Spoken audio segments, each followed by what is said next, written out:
Bismillahirrahmanirrahim. Assalamualaikum warahmatullahi wabarakatuh. Waalaikumsalam Assalamualaikum warahmatullahi wabarakatuh. Alhamdulillahirabbil alamin. Assalatu wassalamu ala asrofil anbiya'i wal mursalin wa ala alihi wa sahbihi ajmain. Yang terhormat Ibu Dekan Fakultas Teknologi Informasi Universitas Yarsi. Yang terhormat Ibu Kaprodi Perpustakaan dan Sains Informasi Universitas Yarsi.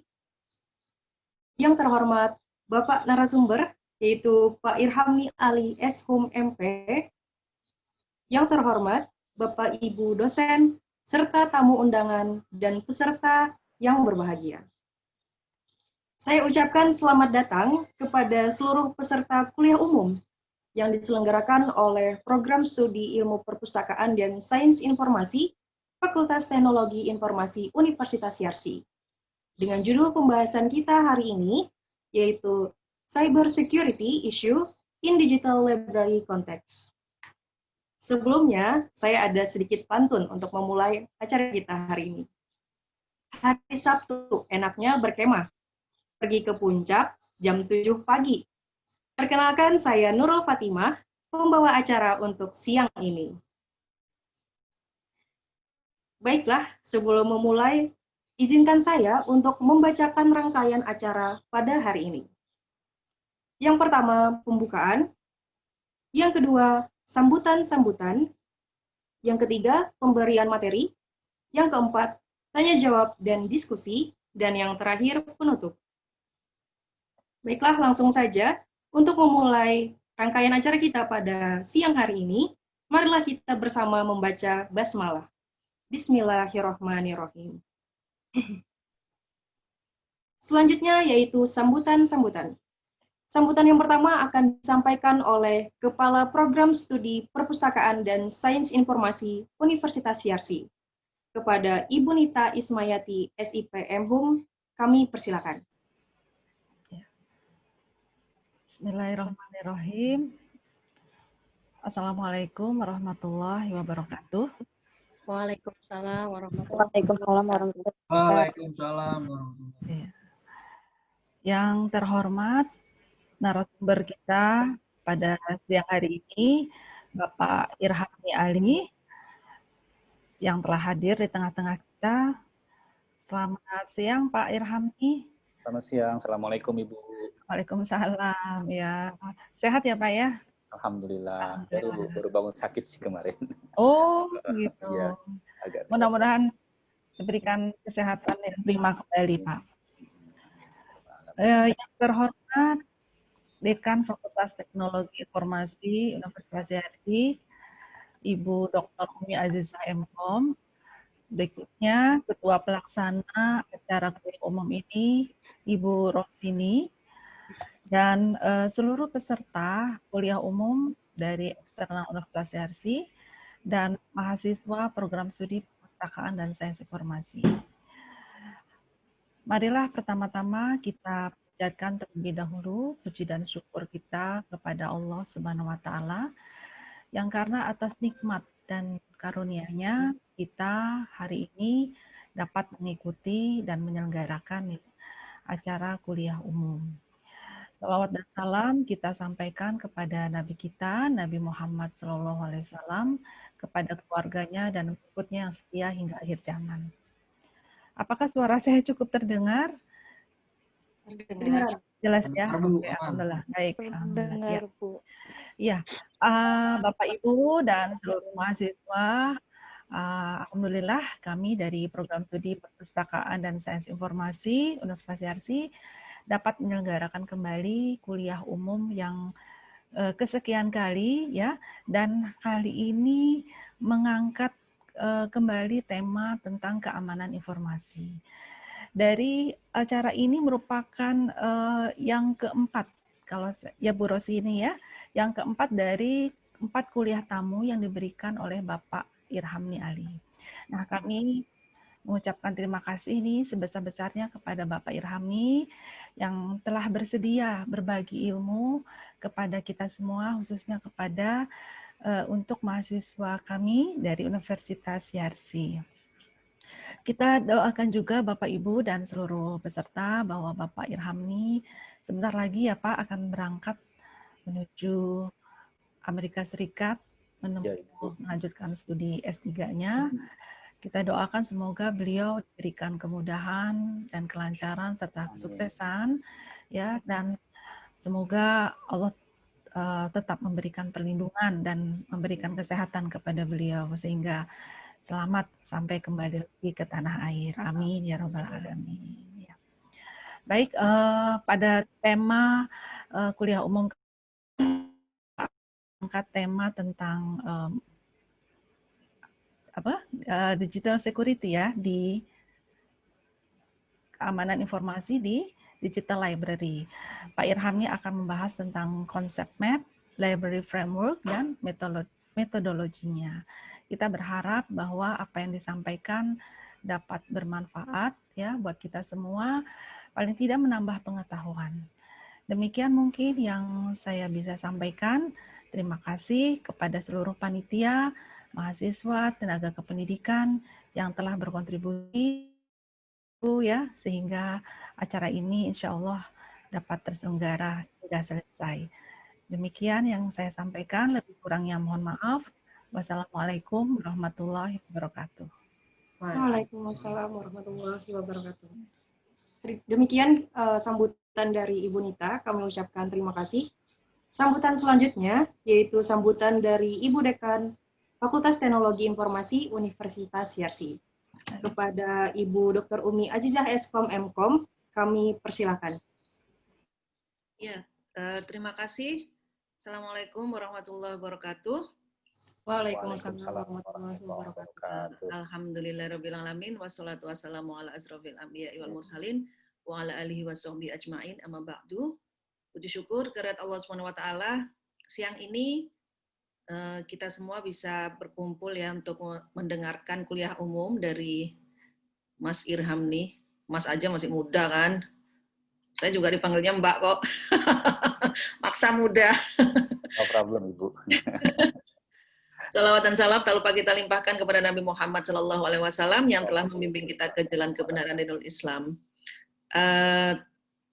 Terima kasih kepada Bu Nita, Bu Osi, Bu Indah ya, dan adik-adik mahasiswa yang telah menyelenggarakan acara ini. Jadi salah satu hikmah dari pandemi kita bisa semakin melebarkan network ya, dan bisa mengundang lebih banyak pakar gitu untuk bersama-sama berdiskusi karena tidak harus datang kan, cukup lewat Zoom. Dan terima kasih sekali Mas Irhamni bisa memenuhi undangan kami. Jadi saya orang IT ya, terkadang saya juga sering bertanya ke Bu Nita, di perpustakaan ini kok banyak isu yang belum terselesaikan.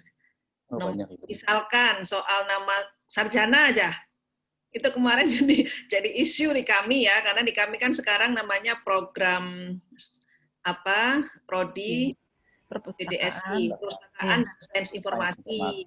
Ya, terus, nah ini jadi gelarnya apa gitu? Gelar yang menunjukkan profesi kan sebetulnya harus ada perpustakaannya gitu kan? Jadinya dihapus jadi apa kemarin Bu Nita? Sarjana Sains Informasi ya? Iya, sesuai rumpunnya. Iya, sementara di UI itu kan lulusannya Eshum ya, humaniora. Padahal sebetulnya kan jalurnya sama gitu kan. Ini saya bilang ke Bu Nita kenapa nggak ada satu kesatuan gitu? Harusnya perpustakaannya munculin, sains informasi munculin. Tapi mungkin ini adalah PR ya, PR untuk teman-teman yang profesinya di bidang sains informasi dan perpustakaan gitu. Karena bagaimanapun juga ini kan ilmu yang berkembang ya. Karena sekarang literasi itu kan isu utama, apalagi di Indonesia gitu. Salah satu tolak ukur peringkat suatu negara juga berdasarkan literasi. Dan Indonesia kan termasuk yang paling rendah literasinya. Ini kan sebetulnya juga tanggung jawab teman-teman di bidang sains informasi ya. Kalau bidang TI kan hanya menyediakan platform, kita kan tidak menyediakan konten. Sementara konten kan lebih banyak ke teman-teman. Nah, sementara isu-isu yang sebetulnya menurut saya remeh temeh gitu, tapi menjadi hal yang tidak terselesaikan kan. Banyak asosiasi padahal ya di bidang perpustakaan sains informasi ya, tapi kenapa tidak bisa menyelesaikan ini? Mungkin nanti itu akan jadi diskusi juga gitu. Sehingga menurut saya kalau ada satu kesepakatan yang umum gitu kan lebih enak nanti buat teman-teman termasuk buat lulusan kami daripada ditanya-tanya ya. Ya Bu Nita ya. Jadi sekarang juga bidang sains informasi dengan teknologi informasi kan tidak terpisahkan ya, karena itu di kami juga anak-anak PDSI, kita menyebutnya PDSI, Perpustakaan dan Sains Informasi, juga wajib untuk mengetahui tentang IT, walaupun mungkin tidak terlalu teknis, termasuk diantaranya cyber security ini kan sudah high level issue sebetulnya ya, di bidang IT juga high level issue gitu kan, tingkat kesulitannya jauh lebih tinggi daripada sekedar mungkin develop digital library dan sebagainya. Karena itu saya harapkan adik-adik mahasiswa memanfaatkan ini nih, termasuk juga kalau ingin nanti studi lanjut kan bisa tanya-tanya dari perpustakaan sains informasi, kira-kira ke arah mana sih nanti gitu studi lanjutnya gitu. Dan insya Allah kan kami rencana juga nih Mas Irham nih, kalau misalkan Bu Nita, Bu Osi, Bu Indah dan teman-teman PDSI sudah lulus S3 semua gitu, kita akan membuka master gitu kan. Masternya nggak tahu nih, Master Sains Informasi, apa Master Perpustakaan dan Sains Informasi, saya aja masih bingung jujur. Jadi kadang-kadang kalau Bu Nita nanya, terserah Bu Nita deh. Saya ikut. Health Informatics, Ibu, yang lagi ngetrend sekarang. Apa Mas? Health Informatics. Health Informatics. Jadi Health Informatics. Jadi menggabungkan antara ilmu informasi dan kesehatan. Saya kira YARSI itu akan sangat bagus. Kalau kita di IT kan e-health ya, kita fokusnya e-health gitu. Kalau untuk SI-nya memang kita belum terlalu masuk di situ ya. Mungkin nanti bisa juga diskusi dengan Mas Irhamdi dan kawan-kawan. Jadi selamat mengikuti kuliah umum. Saya juga akan menyimak saja.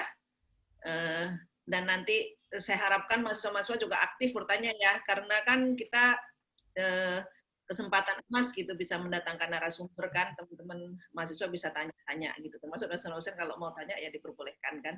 Terima kasih. Sekali lagi, Mas Irhamni, Bu Nita, Bu Osi, Bu Indah, dan dosen-dosen PDSI, serta teman-teman mahasiswa, semoga acara ini akan membawa barokah buat kita semua, dan semoga pandemi ini segera berakhir. Terima kasih. Assalamualaikum warahmatullahi wabarakatuh. Waalaikumsalam warahmatullahi wabarakatuh. Demikian sambutan dari Ibu Dekan Fakultas Teknologi Informasi Universitas YARSI. Kami ucapkan terima kasih. Baiklah, untuk rangkaian acara selanjutnya, yaitu pemberian materi, yang akan dipandu oleh salah satu dosen tercantik di Prodi Perpustakaan. Langsung saja kepada Ibu Indah Kurnianingsih, waktu dan layar kami persilakan. Baik, ya, terima kasih Fatimah yang tercantik juga ya. Bismillahirrahmanirrahim. Assalamualaikum warahmatullahi wabarakatuh. Waalaikumsalam warahmatullahi wabarakatuh. Mohon izin memperkenalkan diri, saya Indah Kurnianingsih, salah satu dosen di Prodi Perpustakaan dan Sains Informasi. Hari ini diberikan amanah untuk memandu jalannya diskusi kuliah umum dari mata kuliah pengantar keamanan informasi selama 90 menit ke depan. Pak Ibu dan teman-teman mahasiswa, forum ilmiah seperti ini sangat penting untuk kita ikuti karena insya Allah banyak sekali wawasan yang akan kita dapatkan. Terlebih nanti jika ada diskusi yang hidup ya, sehingga saya berharap seluruh hadirin pada seminar kuliah umum hari ini bisa mengikuti diskusi ini dengan sebaik-baiknya. Sinyal saya sepertinya kurang bagus ya. Apakah terdengar? Dengar Bu, menpiapet. Bagus. Namun sebelum kita mulai acara inti, saya ingin menyapa dari tamu undangan yang kami hormati Ibu Dekan FTI Dr. Azizah Rahmawati MKOM, yang kami hormati Kepala Prodi Perpustakaan dan Sains Informasi Ibu Nita Ismayati MHUM, yang kami hormati Ketua Panitia Kuliah Umum Online sekaligus pengampu mata kuliah pengantar keamanan informasi Ibu Rosini MP, yang telah memberi kepercayaan untuk menjadi moderator siang hari ini. Yang kami hormati narasumber hebat kita, Bapak Irhamni Ali, selaku narasumber utama. Dan yang kami hormati Bapak Ibu dosen, tamu undangan yang sudah hadir. Dan yang kami banggakan, mahasiswa yang hadir pada sesi kuliah umum siang hari ini. Baik Bapak Ibu, Langsung saja kita masuk acara inti yang paling kita tunggu, yaitu penyampaian materi dari narasumber kita, Bapak Irhamni Ali, dengan tema Cyber Security Issue in Digital Library Context. Sebelumnya, saya ingin membacakan profil Pak Irhamni, Mas Irhamni saja ya. Baik, Mas Irhamni bekerja di Perpustakaan Nasional Republik Indonesia, kemudian posisi sekarang sebagai pustakawan muda, Sekretariat Utama Perpusnas. Pendidikan beliau di S1 di Universitas Indonesia dengan jurusan Ilmu Perpustakaan dan Informasi, S2-nya di IPB. Ini Mas Irhamni ini berarti junior saya, tetapi secara kompetensi dan pengalaman senior saya. Jadi saya harus banyak berguru nih sama Mas Irhamni. Kemudian beliau saat ini sedang men-S3 PhD-nya di University of North Texas di Sains Informasi. Segudang prestasi ya beliau dapatkan dari tahun 2011 sampai 2020 ini, diantaranya beliau mendapatkan Fulbright Doctoral Degree, kemudian Best Promising Future Library Leader in ASEAN, kemudian Best Collaborative Project Team Leader by International Network on Emerging Library Innovators, kemudian beliau juga di tahun 2016 mendapat penghargaan dari IFLA.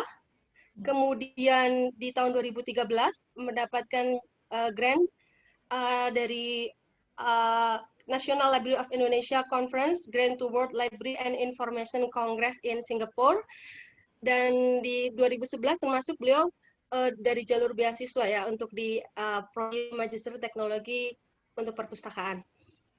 Sebagai pengantar 5S yaitu Stream, Structure, Spaces, Skenario and Societies adalah kerangka kerja terpadu yang digunakan dalam penerapan digital library. Nah, kerangka kerja 5S dalam perpustakaan digital juga bisa digunakan sebagai alat penilaian risiko kinerja keamanan perpustakaan digital.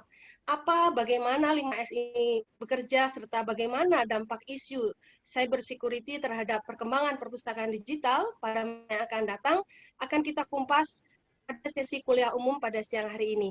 Sehingga nanti setelah sesi materi, kita akan ada sesi diskusi. Baik, kita langsung saja serahkan kepada narasumber hebat kita, Bapak Irhamni Ali. Saya persilahkan.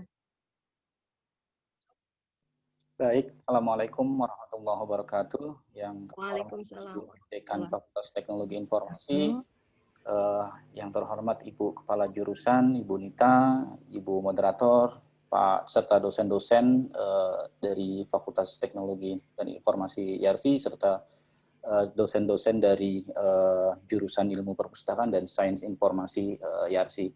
Mohon maaf karena saya saat ini ada di rumah dan koneksinya agak sedikit jelek. Jadi saya matikan video aja sementara untuk supaya lebih enak nanti kita nggak terlalu banyak terganggu, mengurangi stream yang mengalir. Oke, saya matiin dulu sebentar, nanti saya share.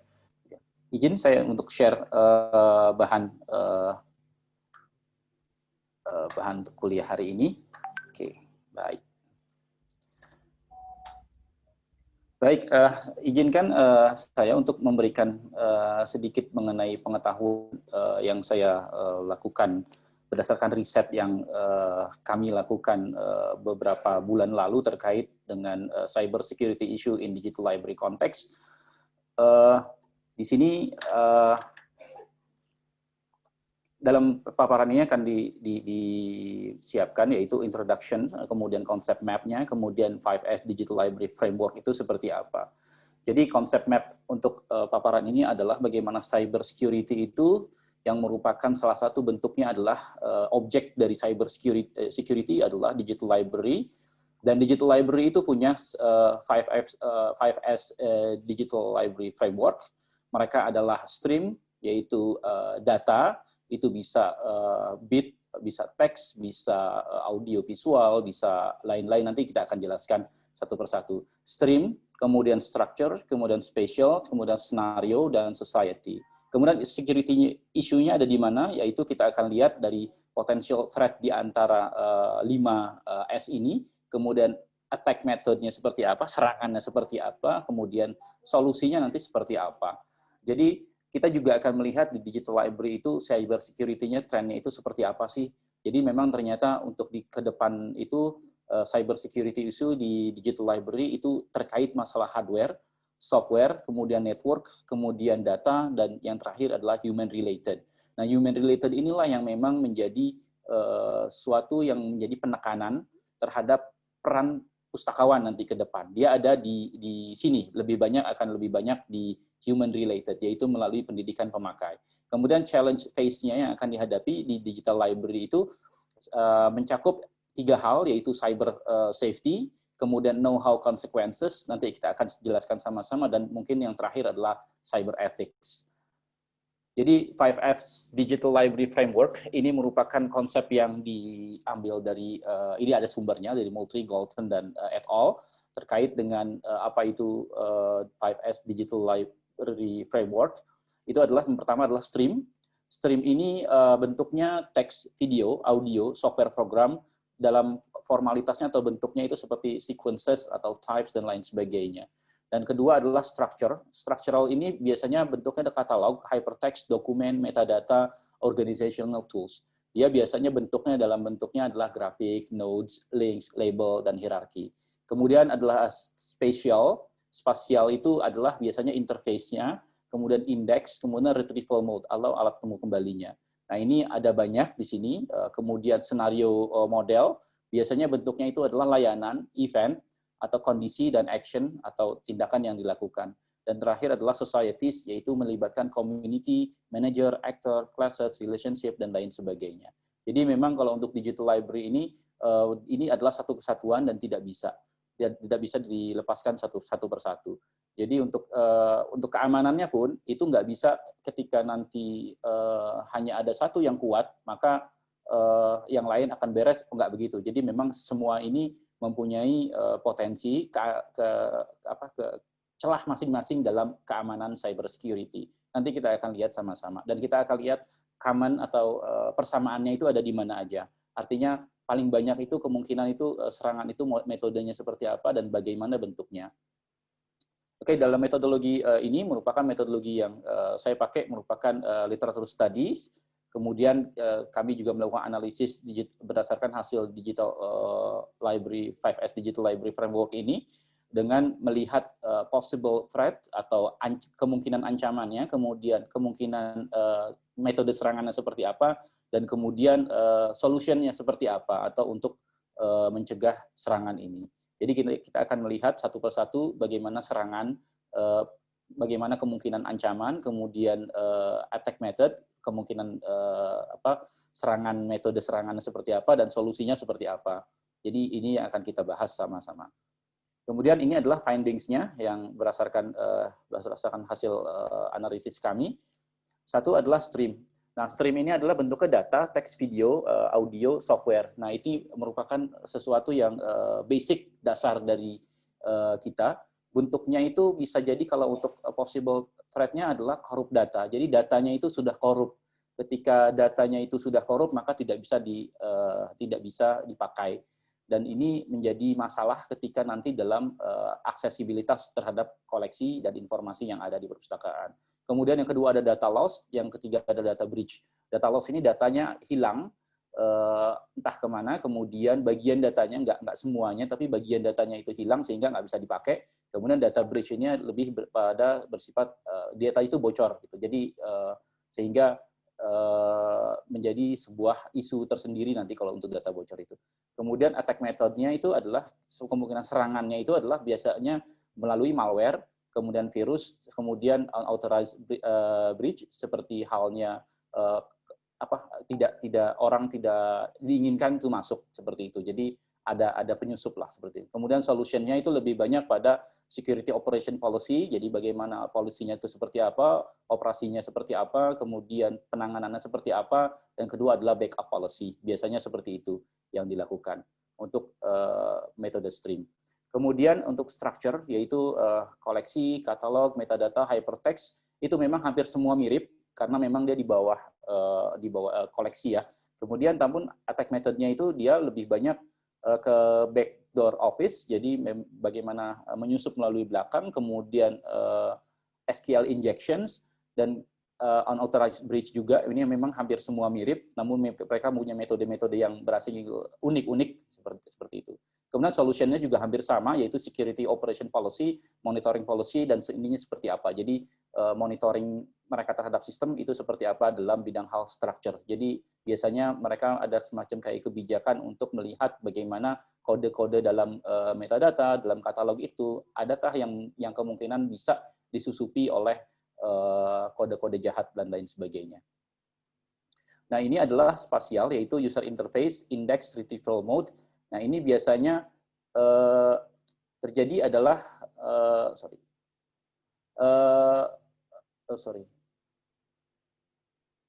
ini societies. Ini spasial, berarti adalah data loss sama data breach masih sama. Kemudian biasanya attack methods-nya ini adalah man in the middle attack yang kemarin kita sudah bahas. Apa itu man in the middle attack? Jadi mereka jadi semacam kayak ada penyusup yang menyadap kode-kode kita di belakang layar sehingga mereka bisa bebas mengetahui apa yang sedang kita lakukan, apa transmisi data apa yang sedang kita lakukan. Kemudian SQL injection juga bisa, kemudian authorized breach. Nah, solusinya adalah mereka memang lebih banyak pada security operation policy, security audit, diaudit lagi itu semua interface, semua metode retrieval mode, kemudian monitoring policy seperti yang tadi kita jelaskan. Dan yang keempat adalah senario. Senario ini lebih banyak pada service atau layanan. Dan ini adalah menjadi core atau core bisnisnya di library adalah layanan. Nah, ini biasanya terjadi possible threat-nya itu adalah crash service. Jadi layanan itu crash, nggak bisa dipakai. Kemudian data loss, datanya nggak lengkap sehingga datanya juga nggak bisa dipakai dan juga bisa diakses. Kemudian data breach juga datanya bocor kemana-mana sehingga menjadi masalah tersendiri terhadap keamanan atau kenyamanan terhadap layanan yang kita layankan di perpustakaan. Nah, attack methods-nya biasanya itu pakai SSL attack, socket security layer attack, jadi diserang dengan banyak metode. Kemudian yang kedua adalah untuk yang crash service itu lebih banyak pada DDoS atau distributed denial of service attack. Kemudian session hijacking, jadi sesinya itu dibajak sehingga ada terjadi kemacetan dalam pelayanan di perpustakaan. Solusinya biasanya adalah security operation policy, security audit, dan monitoring policy. Kenapa di sini banyakkan policy? Memang kalau untuk di masalah cyber security itu lebih banyak pada policy. Jadi ketika mereka lebih banyak pada preventif. Jadi ketika ada suatu masalah, mereka akan lebih melihat kepada apa yang harus dilakukan, kapan, metodenya apa. Jadi lebih pada manajerial. Jadi untuk policy ini memang menjadi hal yang sangat penting dalam isu cyber security. Kemudian adalah society. Nah, ini society inilah yang menjadi tugasnya pustakawan, yang menjadi semacam kayak core-nya, di mana pustakawan mempunyai peran berat untuk melakukan sebuah pendidikan terhadap pemakai sistem. Apakah itu nanti sistemnya perpustakaan itu sendiri maupun sistem yang ada di universitas.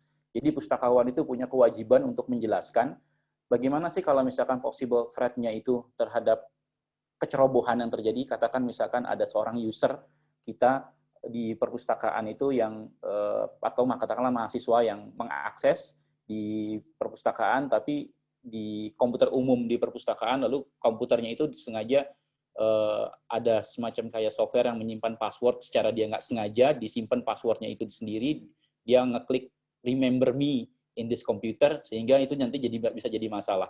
Itu bisa nanti jadi theft identity, bisa jadi DDoS juga, bisa jadi data breach juga, dan lain sebagainya.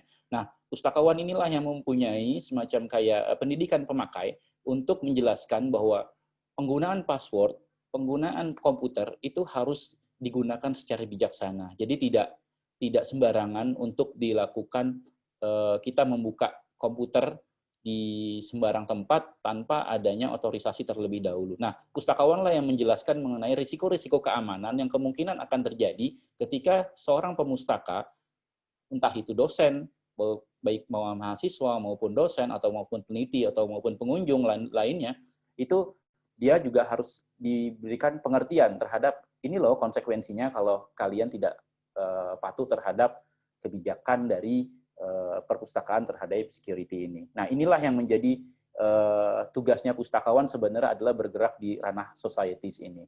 Nah, itu adalah kalau untuk societies ini biasanya itu terjadi theft identity, di DOS juga bisa, kemudian data breach. Nah, attack methodnya biasa jadi blocking brute force attack, kemudian fake ID, ini biasa, kemudian device cookie exploit, kemudian solutionnya biasanya adalah security operation policy lagi, kemudian ID management dan monitoring policy. Ini yang menjadi masalah di kita. Memang kebijakan di kita itu termasuk di beberapa instansi yang saya dengar dari kawan-kawan saya terhadap cyber security ini agak sedikit agak sedikit terlalu longgar ya.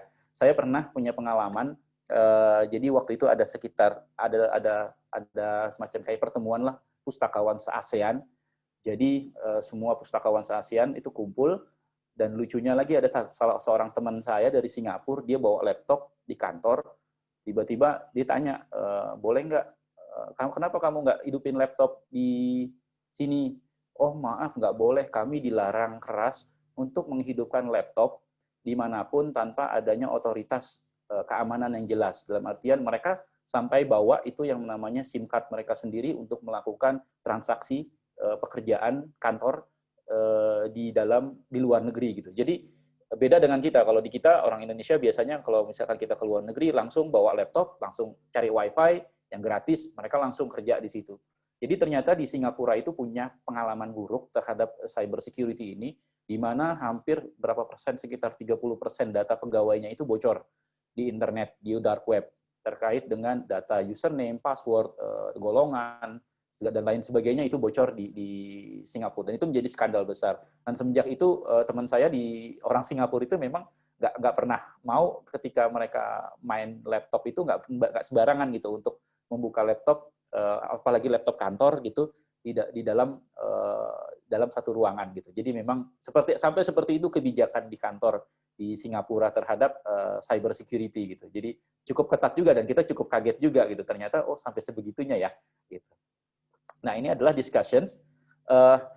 Jadi prospeknya future cyber security in digital library itu seperti apa sih? Sebenarnya isunya seperti apa sih? Jadi memang isunya itu seperti yang sudah kita bahas pada minggu-minggu lalu.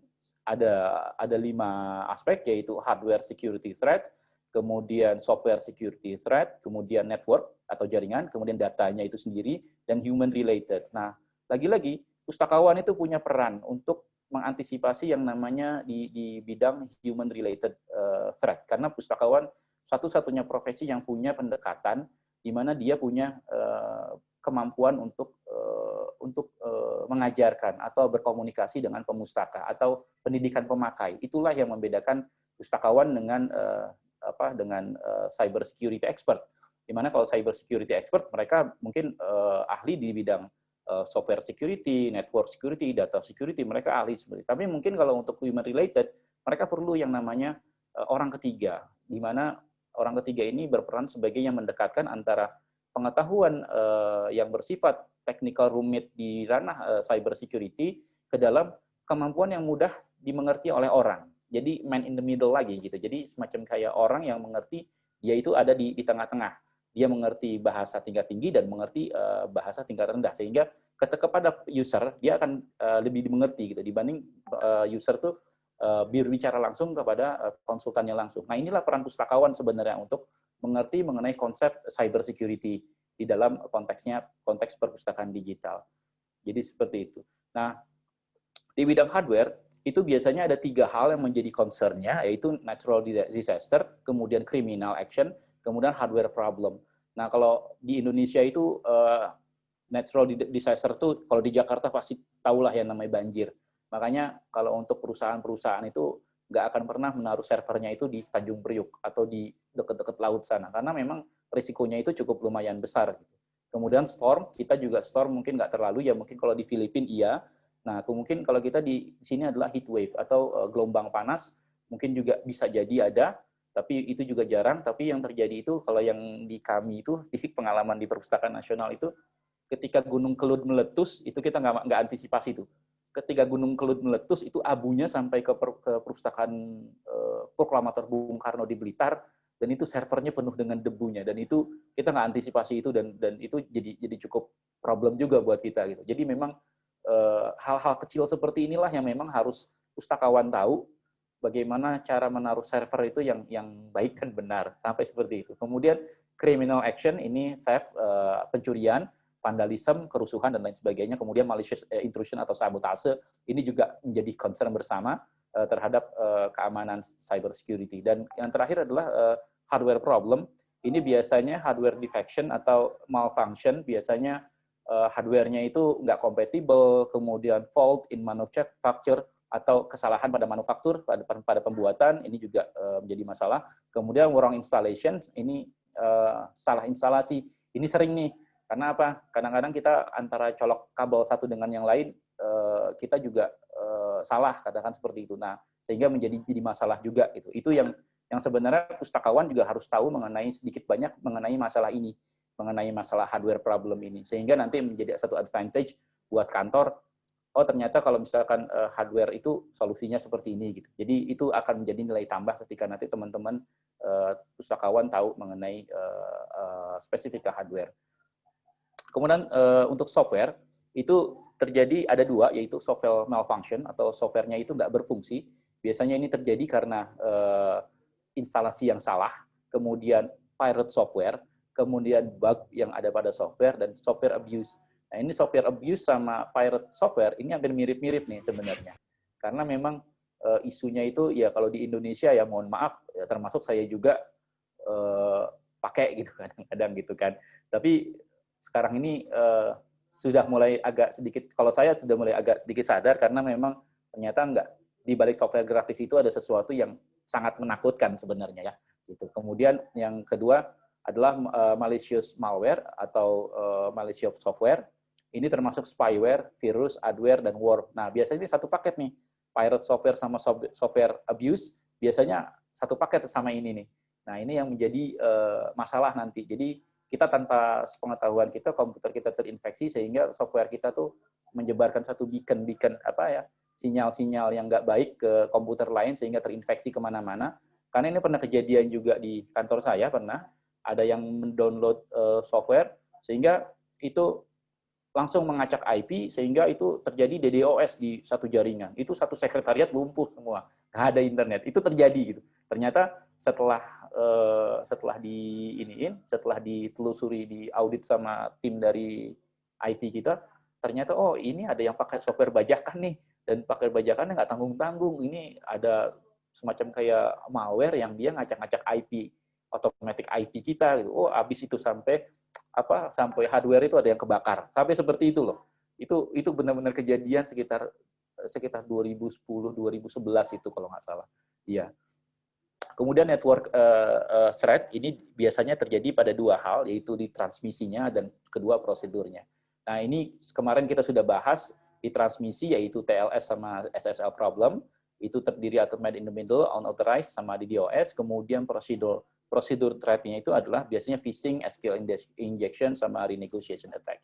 Inilah yang menjadi masalah pada networking yang tadi saya ceritain juga termasuk itu. Jadi kita kebobolan pada prosedur karena ada salah seorang karyawan yang kena phishing, dia masukin sesuatu di internet, dia terkena itu langsung menyebar kemana-mana, dan ini menjadi masalah itu. Gitu. Jadi memang pendidikan pemakai, yaitu di mana pustakawan berperan itu bagaimana pustakawan dengan kemampuan dia untuk yang literasi informasinya, dia menyebarkan bagaimana ini situs yang baik, ini situs yang nggak baik, ini situs yang boleh diakses, ini situs yang tidak boleh diakses. Itulah menjadi kekuatan dari pustakawan yang di mana dia sangat menguasai hal tersebut. Kemudian ini adalah data security. Data security ada dua, data in motion sama data at rest. Nah, data in motion ini biasanya data yang bergerak. Kayak misalkan ketika data itu bergerak, maksudnya ketika kita mengirim password, itu kan bergerak ya, password itu dikirim ya ke cloud, katakan seperti itu. Nah, itu adalah data yang bergerak. Jadi bagaimana prosedurnya itu bisa dicegah sehingga nggak terjadi kebocoran ketika data itu bergerak. Nah, ini data at rest, itu data yang diam. Kayak misalkan data yang diam itu kayak misalkan flash disk kita, kemudian data yang ada di laptop kita, itu biasanya seperti itu. Nah, ini ada dua, physical threat, yaitu theft dan broken hardware, kalau physicalnya, dan environment, biasanya nih obsolete, hardware-nya udah nggak usang, kemudian physical damage. Jadi seperti itu untuk datanya. Kemudian human related threat, yaitu human error. Nah, inilah yang menjadi core-nya pustakawan sebenarnya. Jadi ini saya baca ini ada 57 bisnis itu IT will be compromised. Business also waking the fact that biggest chunk of armor against cyber attack is their own employee. Jadi 57% berdasarkan survei itu, berdasarkan Kaspersky Lab tahun 2020 itu menyatakan bahwa 57% kebocoran itu berasal dari dalam. Itu karena apa? Satu, poor password, kemudian inadequate backup, kemudian incorrect security setup, kemudian incorrect data processing. Jadi pustakawan punya peran penting untuk mencegah human error terhadap satu sistem. Inilah menjadi tugas pustakawan untuk memberikan pengertian-pengertian bagaimana how to behave di dalam dunia maya, kemudian di dalam menggunakan satu sistem. Inilah tugas pustakawan sebenarnya untuk mendidik teman-teman. Dia harus tahu, dia harus bisa menerjemahkan apa sih yang bahasa tingkat atas maunya apa, kemudian di tingkat bawah seperti apa, nah dia menjembatani itu semua. Jadi seperti itu. Ini human related threat.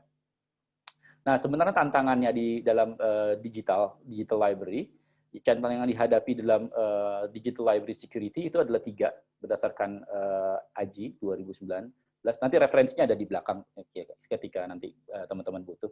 Yaitu cyber safety action policy, kemudian know how the consequences of inactions, nanti akan kita jelaskan, kemudian cyber ethics, dan itu apa aja. Nah, untuk cyber safety action policy itu mencakup 3 hal, yaitu CIA, confidentiality, integrity, dan availability. Nah, confidentiality ini mencakup bidang encryption policy, kemudian privacy policy, kemudian control policy. Kemudian integrity itu bagaimana data itu ketika diterima tetap terintegrasi, artinya tetap satu gitu loh. Kalau confidentiality itu lebih pada kerahasiaan ya. Kemudian kalau integrity itu bagaimana data diproteksi, kemudian ID manajemennya bagaimana diatur, kemudian tool security management policy, dan kemudian availability atau ketersediaan data itu, yaitu access management policy sama data recovery policy ketika nanti terjadi sesuatu. Inilah yang menjadi concern-nya ketika nanti pustakawan membangun suatu sistem, bagaimana sistem itu bisa mencakup 3 ini. Bagaimana kerahasiaan pemustaka dalam dia membrowsing atau menggunakan koleksi, kan nggak semua pemustaka kepengen tahu apa sih yang saya baca, apa sih yang saya pinjam, itu yang harus dirahasiakan. Karena itu menjadi privasinya pemustaka. Kemudian integritinya seperti apa, datanya itu solid atau enggak, itu yang menjadi tugasnya pustakawan untuk melindungi data-data itu dari semacam kayak hacker atau penyerangan atau kebocoran. Kemudian know how the consequences of inaction, yaitu adalah ini kita lebih tahu kayak seperti konsekuensi ketika kita nggak melakukan hal itu gitu. Ketika misalkan kita kehilangan akses ke computing network, ke network kita kehilangan akses, konsekuensinya apa? Kita harus tahu itu. Kemudian ketika kita kehilangan data yang bersifat konfidensial, kemudian integritas datanya atau availability-nya itu nggak ada, itu seperti apa? Jadi kita tahu konsekuensinya. Dan ketika nanti ada legal action atau ada claim, atau ada tuntutan dari pemustaka, itu kita tahu. Jadi pustakawan itu harus tahu ketika dia tidak melakukan aksi-aksi ini, aksi-aksi keselamatan ini, dia harus tahu konsekuensinya. Karena dia harus tahu apa yang akan menjadi masalah di kemudian hari terhadap institusinya atau lembaganya. Kemudian ini adalah cyber ethic for digital library is about ada 2, keep it private, keep it informed. Jadi ketika terjadi kebocoran data, tetap kita nggak bilang data Anda bocor atau gimana gitu kan. Kita harus bilang bahwa terjadi breaching segini-segini, mohon silahkan untuk mengganti password Anda sebagai ini. Tapi tetap juga diinformasikan bahwa data ini akan segera kebocorannya akan segera ditanggulangi atau seperti itu. Jadi jangan biarkan pemustaka kita itu terkatung-katung dalam ketidakjelasan. Itu jangan sampai terjadi. Karena bagaimanapun juga mereka adalah customer kita, mereka adalah tulang punggung kita, tanpa mereka kita juga bukan apa-apa, digital library itu tanpa user juga bukan apa-apa, jadi keep it private, namun juga keep it informed. Nah, nanti biasanya ada tim khusus yang memang biasanya kalau di perusahaan-perusahaan biasanya ada yang namanya tim humas, mereka lah yang mengemas bagaimana mereka berhubungan dengan pemustaka. Dan pustakawan juga harus belajar bagaimana menyampaikan berita-berita hal-hal seperti ini kepada pemustaka secara diplomatis. Jadi seperti itu cyber ethics. Nah, conclusion-nya adalah the 5F Digital Library Framework memang masih baru sebenarnya, tapi framework ini bisa dipakai untuk melakukan risk assessment dan on digital library security performance. Jadi bisa juga dilakukan semacam kayak analisis khusus berdasarkan 5S Digital Library Framework. Dan perpustakaan digital sebagai entitas dari sebuah cyber world atau dunia cyber, dan di mana cyber security ini juga jadi informasi yang menjadi yang jadi tren saat ini, dia juga berevolusi. Jadi setiap kali ada satu serangan itu pasti berevolusi menjadi suatu pembelajaran yang baru hal untuk dalam celah keamanan. Nah, dengan adanya disrupsi teknologi informasi saat ini, perpustakaan digital itu bukan hanya melindungi yang mereka punya, tapi juga mereka dipaksa untuk melakukan satu inovasi atau informasi atau platform baru dengan mengandalkan kecerdasan buatan untuk melakukan hal ini. Jadi memang sebuah hal yang akan selalu bergerak. Jadi memang untuk perkembangan di perpustakaan digital itu memang tidak statis, tapi ternyata juga ini sangat dinamis karena memang pasti kalau yang saya dengar dari beberapa kawan yang ngambil cyber security di kampus saya, kemarin saya sempat kuliah di US walaupun masih online, kita ada grup diskusi. Jadi memang ada teman saya komentar begini, paling enak itu adalah untuk menguji suatu kemampuan dan keahlian seseorang menghack itu, untuk newbie, itu hack aja situs perpustakaan. Kenapa begitu? Karena biasanya mereka akan sedikit melupakan mengenai masalah ini gitu loh.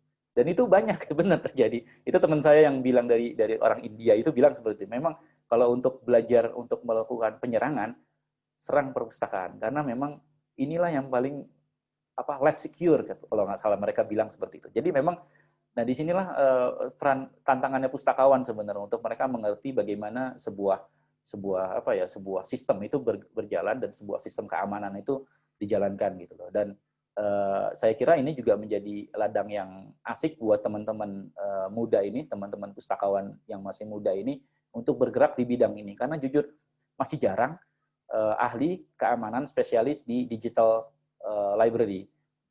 Karena sekarang hampir semua institusi pasti yang namanya punya repositori institusi. Namun sayang sistemnya itu udah bagus sekarang itu untuk dari segi sistem, tapi dari segi security-nya itu belum ada satu yang analisis sampai sedetail-detailnya itu belum ada. Setahu saya ya risetnya. Risetnya kemarin saya sudah sampaikan memang seperti itu, di Eropa kondisinya seperti itu, di Indonesia kondisinya juga seperti itu.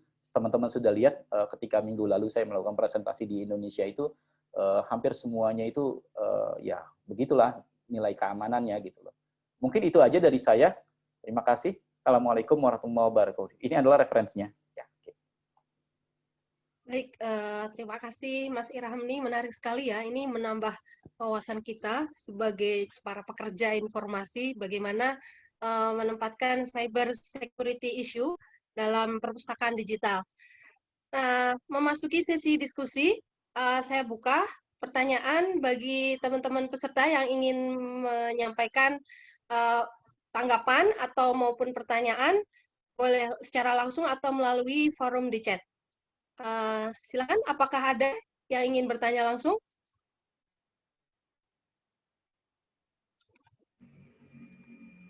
Saya boleh nanya nggak? Oke, silakan. Dari Bu Osi nih. Silakan Bu Osi. Baik, untuk memancing peserta yang lain, kayaknya harus pancing dulu dengan pertanyaan.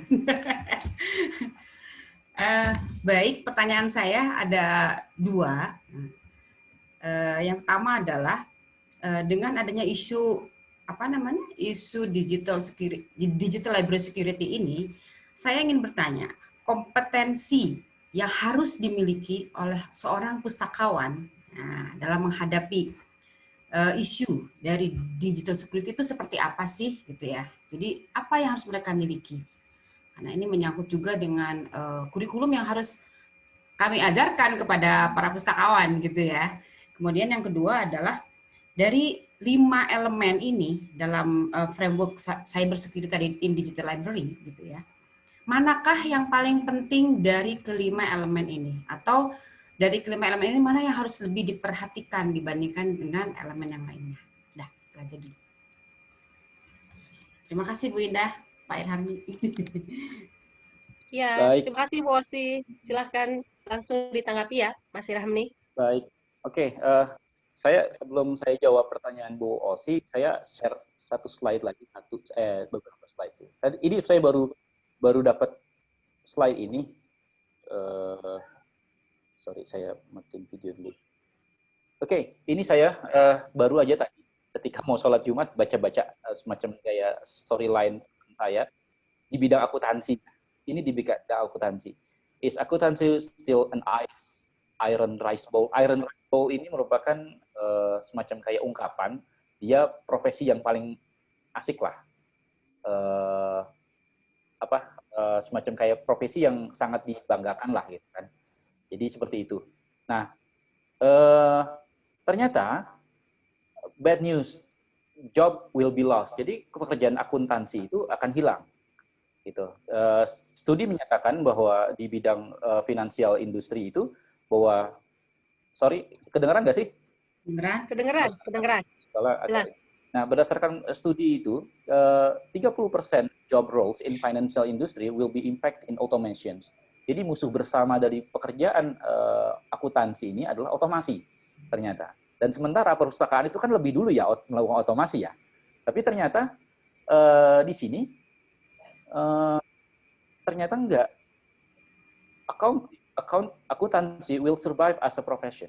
Profesinya akan tetap ada, tapi secara pekerjaan dia tidak akan survive. But not accountancy job will survive. Tidak semua pekerjaan akan survive. Nah, saya kira ini juga hampir sama ya di pustakawan. Memang beberapa aspek dari kita itu akan hilang, pekerjaan yang bersifat menial atau bersifat yang pengulangan yang dimana itu bisa diselesaikan dengan kecerdasan buatan mungkin akan hilang, tapi secara profesi tidak.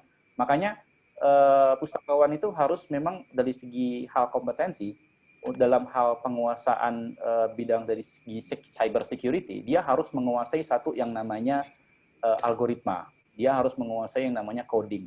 Walaupun hampir satu artikel saya baca, hampir 80% pekerjaan cyber security itu bukan coding. Hanya 30%. Tapi paling enggak, dia harus ngerti tentang itu.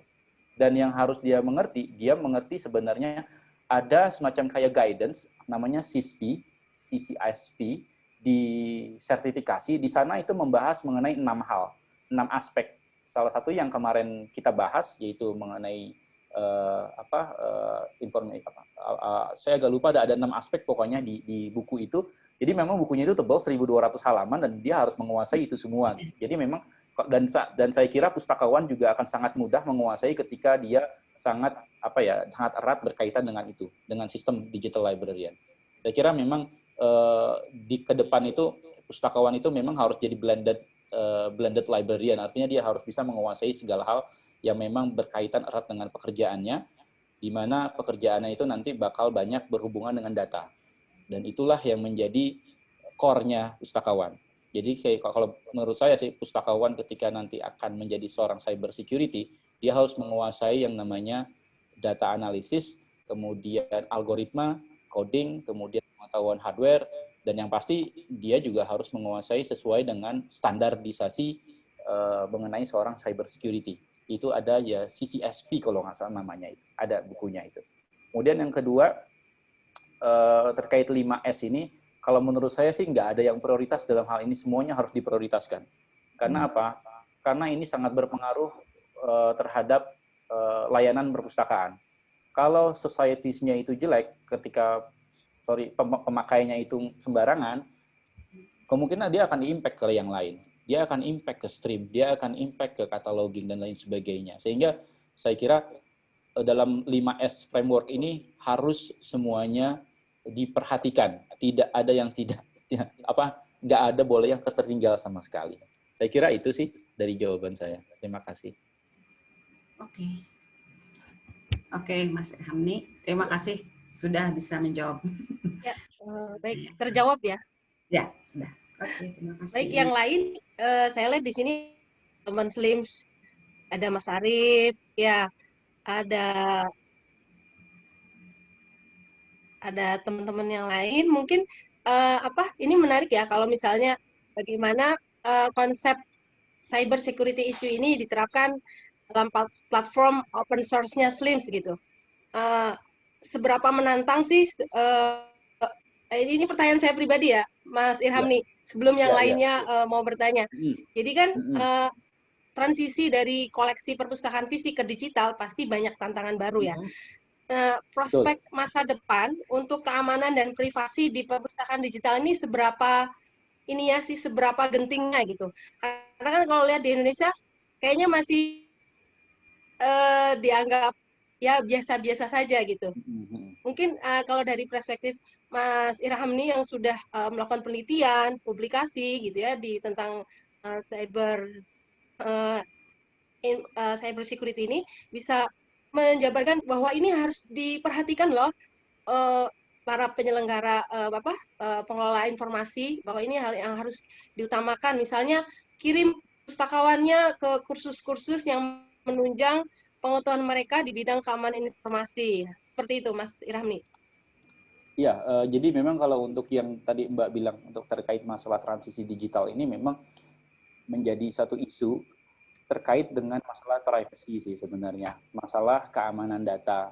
Jadi yang seperti kemarin di kuliah sebelumnya itu kan ada penelitian juga dari kawan kita di Pak Aditya Nugraha itu bilang kebijakan-kebijakan hal-hal kecil terkait penerbitan disertasi, katakan seperti itu, katakan tesis disertasi kita publish kan, tapi di kata pengantar itu kadang-kadang ada nama anak, nama istri, alamat rumah dan lain sebagainya yang sebenarnya ya data kecil sih, namun cuman ada nama ibu gitu. Kemudian juga di situ ada tanggal lahirnya dia, nama ibu kandung, dan itu kan sebenarnya data-data sensitif ya, yang di mana data itu dipakai untuk data perbankan gitu.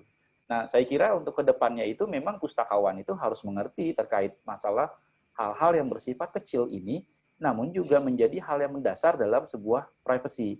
Sehingga nanti ketika dalam pengadaan, dalam pelayanan, pustakawan tahu mana hal yang tidak boleh dan mana yang boleh gitu loh.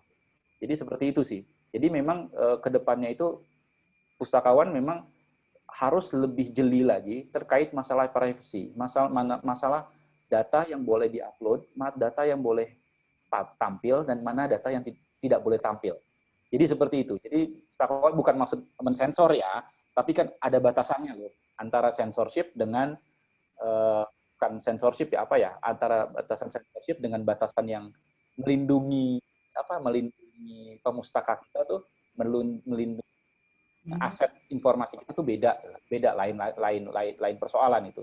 Sehingga ini bukan dianggap sebagai suatu persensoran yang dilakukan oleh pustakawan. Nah, inilah perlunya adalah kebijakan. Pustakawan harus mengerti batasan mana yang menjadi hal yang penting, hal yang boleh dan mana yang tidak boleh dilakukan oleh pustakawan dalam memberikan informasinya. Jadi seperti itu sih. Jadi memang ya isu ini memang menjadi isu yang memang belum banyak familiar, belum banyak digarap oleh teman-teman pustakawan. Dan saya tadi tertarik tuh sama pernyataan Mbak terkait dengan masalah SLIMS, apakah aman dari segi 5S ini. Saya kira ini menjadi topik penelitian yang menarik buat teman-teman. Dilihat dari jumlah kebocoran data yang terjadi di institusi yang memakai SLIMS, kemudian dari segi coding auditnya itu seperti apa, apakah aman atau seperti apa, gimana gitu. Dan itu sebenarnya bisa jadi hal yang menarik untuk melakukan riset untuk pengembangan yang namanya software berbasis open source. Apakah katakanlah open source ini lebih aman atau tidak dibanding yang berbayar gitu. Apakah sistem yang diasuh oleh komunitas itu lebih aman dibanding yang diasuh oleh satu lembaga tertentu gitu. Jadi silakan aja, dan saya kira ini menjadi suatu area kajian riset yang menarik ini sebenarnya. Mungkin itu saja dari saya. Iya, sepakat. Sepakat sama Mas Ramli. Kebetulan nih ada juga nih pertanyaan dari Pak Wardiono selaku SDC juga dari SLIMS. Mungkin nanti Pak Yono ikut menanggapi, boleh ya, terkait tadi bagaimana cyber security ini di konteks open source SLIMS. Termasuk pertanyaan Pak Yono, saya bacakan dulu. Pustakawan itu harusnya generalis atau spesialis? Sebaiknya, menurut Mas Irham nih. Saya termasuk orang yang sangat menjunjung tinggi spesialisasi. Jadi ketika seseorang itu spesialisasi, maka dia akan lebih banyak banyak fokus terhadap apa yang di. Kalau saya jujur, pustakawan kita ini terlalu banyak yang namanya generalis. Semuanya dihajar, semuanya diambil. Kalau saya ngelihat beberapa kali saya juga melakukan sedikit riset kecil-kecilan di American Library Association, tapi saya nggak melakukan di American Library Association. Saya melakukan di Texas Library Association. Jadi kecilnya lah, saya macam kayak IPI-nya tapi tingkat daerahnya itu di state-nya. Di Texas Library Association itu mereka nggak ada yang namanya pustakawan. Mereka rata-rata spesialis semua. Jadi pustakawan spesialis itu mereka sukanya dan spesialisnya itu mereka berdasarkan apa yang mereka cinta, apa yang mereka suka gitu. Enaknya di situ. Jadi pengembangan pustakawan pengembangan profesi, bukan pustakawan. Pengembangan profesi yang ada di Amerika itu berdasarkan spesialisasi, bukan pada regionalisasi. Kalau di sini kan regionalisasi kan, jadi regionalnya yang dipikirin, itu gitulah. Tapi spesialisasinya dia suka terhadap cataloging, kemudian disuka terhadap katakanlah cyber security di digital library, ya mereka pada berkumpul semua sehingga ada ide-ide terbaru, menghasilkan suatu karya terbaru dan menjadikan suatu riset terbaru dan menjadikan inovasi produk terbaru. Jadi seperti itu kalau menurut saya sih. Lebih baik kalau saya termasuk orang yang menjunjung tinggi spesialisasi pustakawan daripada generalisasi pustakawan. Ya. Oh ya, baik. Terima kasih atas penjelasannya. Bisa diterima Pak Yono, atau Pak Yono mungkin mau menyampaikan sedikit pendapat? Pak Yono? Atau Mas Arief mungkin? Agar diskusinya berkembang ini, menarik tadi ya, misalnya tentang SLIMS ini. Assalamualaikum. Waalaikumsalam. Waalaikumsalam, ya. Ya, kalau silakan Pak Yono. Security sebenarnya open source itu ada dua versi. Satu, kalau memang dia niat mau ngacak-ngacak, maka open source itu paling gampang sebenarnya. Karena dalamannya semua terbuka, semua orang tahu. Tapi juga gara open source, karena banyak orang yang memperhatikan, maka satu sistem yang rusak itu bisa diperbaiki oleh banyak orang. Itu kan terjadi dengan Linux ya. Ya. Coba di Linux virus mungkin nggak ada. Kenapa? Begitu ada yang tahu langsung dikeroyokin sama orang seluruh dunia yang jago-jago. Port yang kebuka langsung dikasih tahu gitu kan. Nah, itu open source yang ideal ya. Iya. Tapi kenyataannya kalau di Indonesia saya agak ragu. Karena para pengguna open source di Indonesia ini kecenderungannya nunggu, diem. Pengalaman dari Slim sendiri, ini buat catatan yang lain juga, saya yang mengembangkan bagian untuk manajemen serial. Manajemen serial yang saya bikin waktu itu tahun 2000 berapa ya, 2010 kali, hampir 10 tahun. Dan itu sampai sekarang nggak pernah ada yang komplain, nggak pernah ada yang komplain terbuka ya, bahwa ini sistemnya masih belum bisa jalan kah atau apa gitu. Jadi agak susah juga open source di Indonesia ini berkembangnya. Itu kelihatannya seperti itu. Jadi kalau ngomongin security,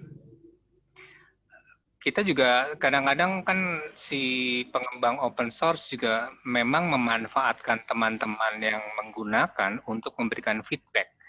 ada nggak sih masalah di security-nya? Oke, kita akan coba perbaiki. Tapi kemudian juga feedback-nya ternyata minimal sekali gitu loh. Itu yang bikin kesulitan juga sebenarnya. Iya. Jadi pengembang mungkin sudah berpikir, oke ini udah sip, udah aman, tapi ternyata kan kalau di lapangan environment-nya, lingkungannya kan macam-macam. Nah, itu kan yang tidak mungkin si pengembang juga mengantisipasi berbagai macam lingkungan komputer, jaringan komputer yang mereka pakai. Itu apa mungkin bisa dijadikan pertimbangan atau juga bisa jadi perhatian ya dalam terkait cyber security. Yang menarik tadi yang dari paparan yang dari orang India menyatakan perpustakaan itu less secure. Oh itu benar. Jadi waktu kemarin tahun saya gak lupa waktu itu hampir 3.500 situs, ribuan lah pokoknya. Ada hacker, Xlims, dia masukin lewat file attachment dan file attachment-nya sudah ada backdoor-nya, lalu kemudian dia mendeface pakai robot sebentar, dia dapat mungkin ribuan situs yang pakai Slims. Nah, hal seperti itu kan sebenarnya kalau teman-teman yang memang mau ngutak-ngatik security-nya Slims, terus bisa diinformasikan sebagai bagian dari tadi open source itu, maka harusnya bisa dicegah. Tapi kenyataannya justru malah dimanfaatin untuk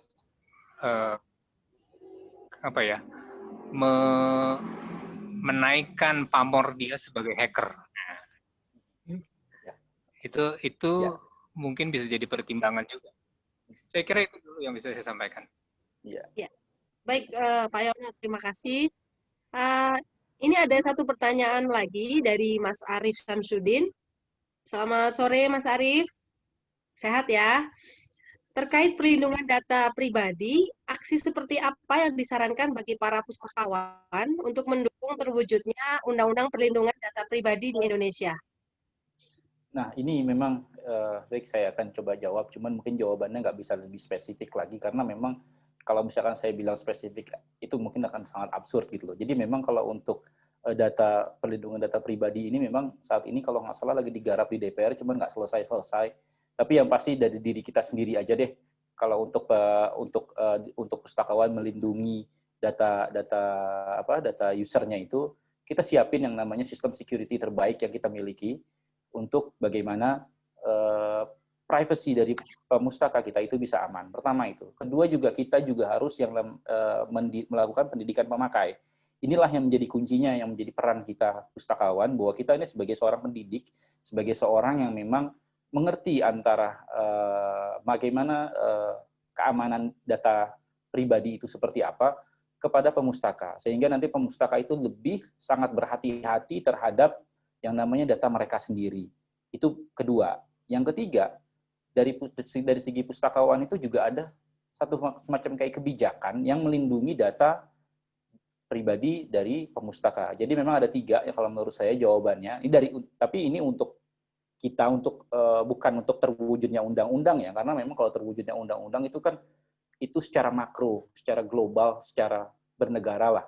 Itu kan memang tugasnya, ada peran kita juga memang, tapi mungkin perannya nggak terlalu besar, tapi mungkin lebih pada endorser gitu, seperti itu. Tapi yang saya ingin tekankan adalah bagaimana peran real pustakawan dalam melindungi data-data pribadi pemustaka.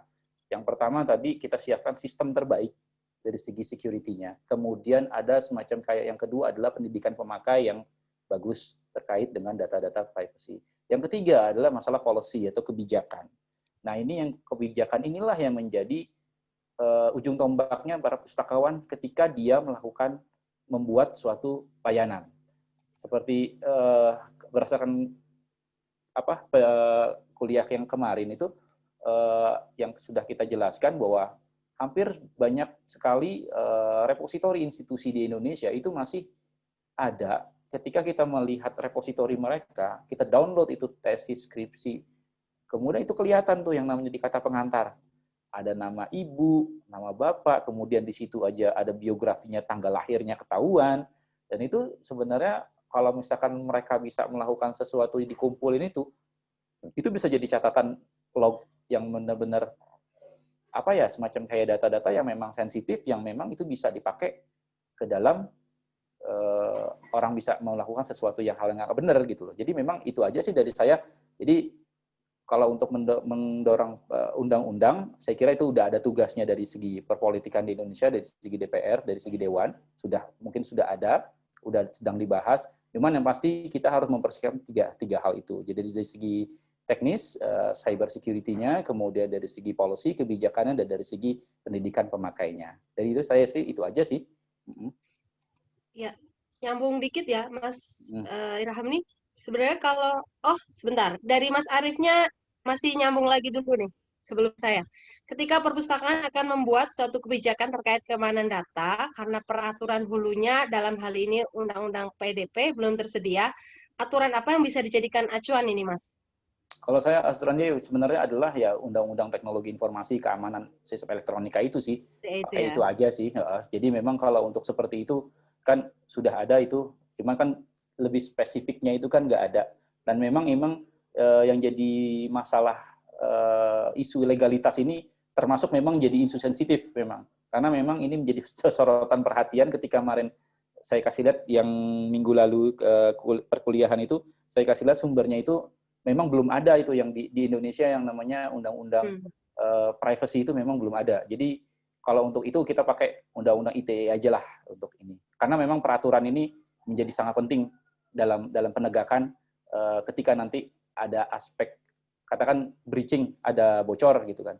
Nah, jadi dengan adanya undang-undang ini sebenarnya memang jadi payung hukum juga. Memang benar kayak yang ketika Pak Arief ini bilang, kalau kita nggak ada dasar hukumnya seperti apa? Karena nanti kebijakan itu juga akan sia-sia karena kita juga nggak bisa enforce gitu kan, nggak bisa tegakkan ketika data itu kita dibocorin, kita tahu datanya itu siapa yang bocorin, lepas begitu aja gitu loh. Itu yang jadi masalah gitu. Tapi saya kira dengan adanya undang-undang yang cyber security dalam artian yang di ITE itu mungkin bisa juga ya, karena saya juga bukan orang hukum, dalam aspek hukumnya kita juga kurang begitu tahu. Gitu.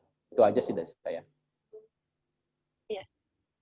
Kalau posisi DPR sejauh ini mungkin Mas Irham akan tahu kaitannya dengan keamanan perpustakaan Indonesia. Saya sampai saat ini belum tahu progresnya di mana, karena memang nggak terlalu ngikutin juga di DPR itu udah sampai mana. Apakah sudah masuk prolegnas atau belum, saya juga belum tahu sih. Gitu. Tapi yang pasti undang-undang mengenai privacy ini sudah lama muncul, tapi mungkin mereka, DPR kan kerjanya begitu ya.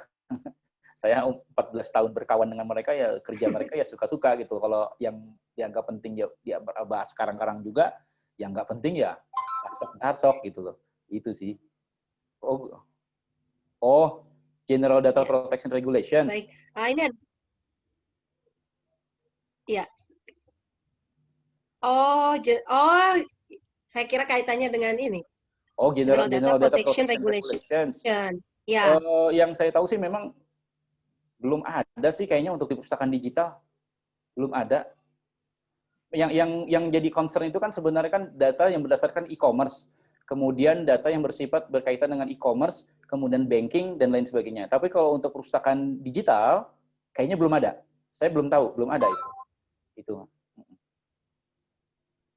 Mungkin Mas Irham, nih.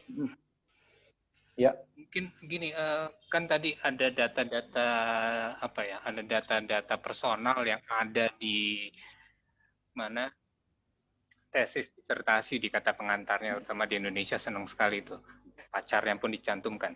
Nah, itu dikaitkan dengan GDPR kan sebenarnya juga bisa dianggap sebagai bagian dari proteksi data ya.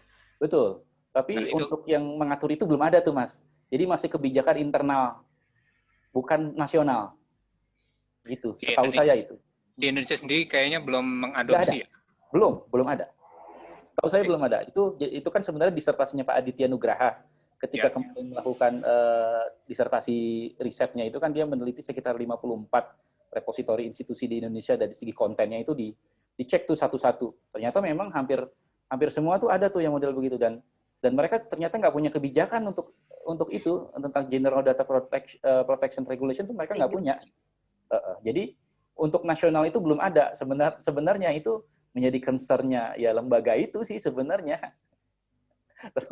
Untuk digital libraries itu menjadi kewenangan lembaga itu sih sebenarnya. Cuma ya semoga sih dengan adanya Pusdatin ini yang kemarin di show off kan oleh Pak Kepalanya kemarin itu kan yang waktu pelatihan itu ya, yang pelatihan A sampai Z itu, ya moga mereka juga sadar terkait dengan isu-isu hal seperti ini gitu.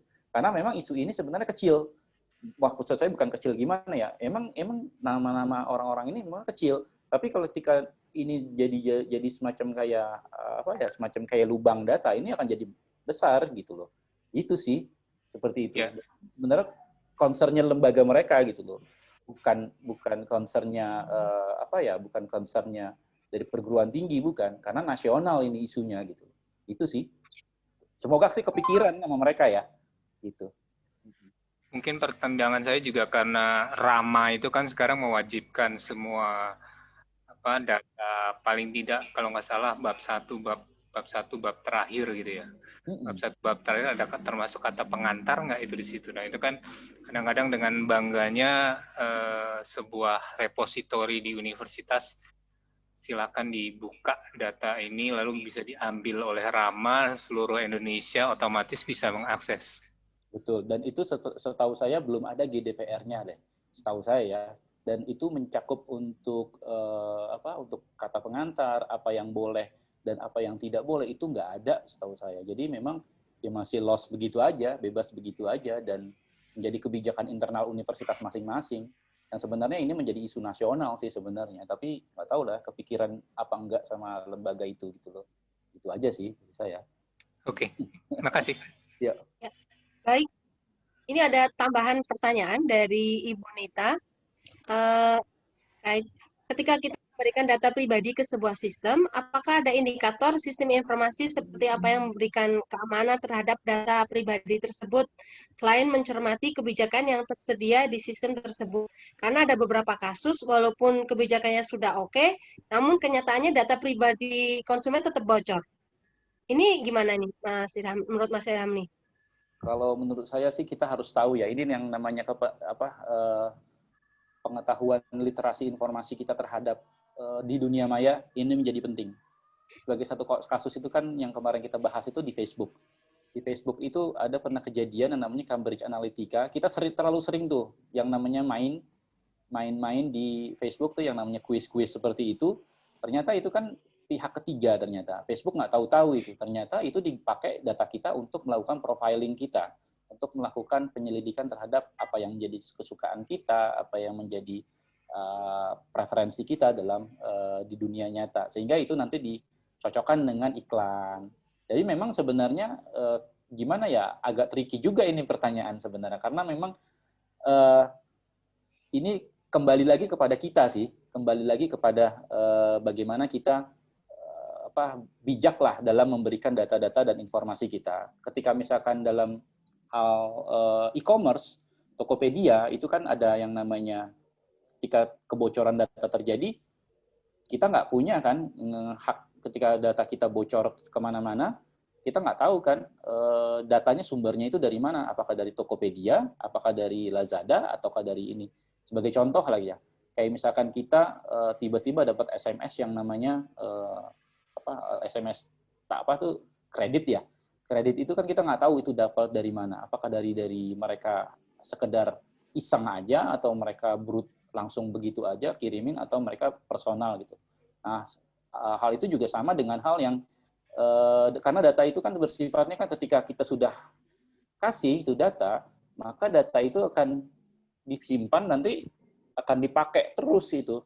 Jadi memang kalau menurut saya sih atas pertanyaan Ibu Nita, saya nggak bisa menjawab secara detail, tapi yang pasti saya bisa menyarankan adalah kita wise aja lah terhadap bagaimana kita bagaimana kita menyerahkan data pribadi kita. Karena memang di Indonesia sendiri yang namanya kebijakan policy itu makin ke sini ada beberapa hal yang nggak bisa kita percaya, dalam artian gini, policy memang sudah ada, hukumnya sudah ada, tapi terkadang juga itu masih bisa lewat di bawah tangan. Apalagi ini dunia cyber, dunia yang memang penuh dengan semacam kayak gunung es, kita nggak tahu. Di dark web itu sangat gelap, jadi memang Kalau menurut saya sih kita akan harus lebih hati-hati lagi lah dalam membagikan data-data kita. Mungkin itu aja sih, Bu. Ya, boleh ya menanggapi ya, Bu Indah? Ya, silakan Bu Dita. Ya, Pak Irham nih. Karena kasus-kasus itu ya seperti kemarin saya juga jadi masih cemas gitu ya, karena kemarin masuk ke aplikasi yang dari Dikti itu ke Daireka ya, ke Daireka. Di situ data yang diminta itu kan rinci sekali ya, selain nomor KTP, email, nomor HP, kemudian ada nomor nomor KTP ya tadi itu. Itu saya walaupun itu Dikti, tapi saya jadi khawatir karena khawatir nanti, waduh ini saya udah menyerahkan data-data pribadi saya nanti bocor lagi. Jadi ada merasa was-was terus gitu, Pak Irham. Apalagi sekarang lagi launching nih di YouTube ya, diminta seluruh sivitas dari banyak perguruan tinggi untuk ikut kan. Nah, dari Dikti ya Bu ya? Iya, yang ke Daireka itu dalam konteks kampus Merdeka. Itu data yang dimasukkan itu detail data pribadi. Sebenarnya sih kalau di kami di Perpusnas itu sekarang itu yang namanya data itu satu kan. Jadi kita nggak minta data pemustaka lagi. Jadi kalau misalkan itu kita ambilnya udah dari, kalau nggak salah kemarin sih katanya mau akan ada updating. Jadi data kita hanya satu NIK ngambil dari Kemendagri. Jadi seperti itu. Jadi data itu udah satu. Jadi pokoknya sistem satu data deh. Jadi kita nggak perlu masukin data-data yang bersifat yang kayak misalkan NIK dan segala macam itu. Jadi memang udah terintegrasi kalau yang sekarang ya. Tapi saya nggak tahu apakah implementasinya atau seperti apa. Tapi sih kalau untuk di pemerintahan, kayaknya kalau memang mau nggak mau ya harus mau. Karena memang kalau seperti itu kan memang ya gimana. Karena itu kewajiban pemerintah sebenarnya untuk menjaga privacy kita, data kita gitu. Sih. Itu Bu. Baik. Ya. Terjawab ya Bu Nita ya? Iya Bu Indah. Terima kasih atas tanggapannya. Ini sudah mulai bermunculan nih pertanyaan dari mahasiswa kita, sudah mulai pemanasan.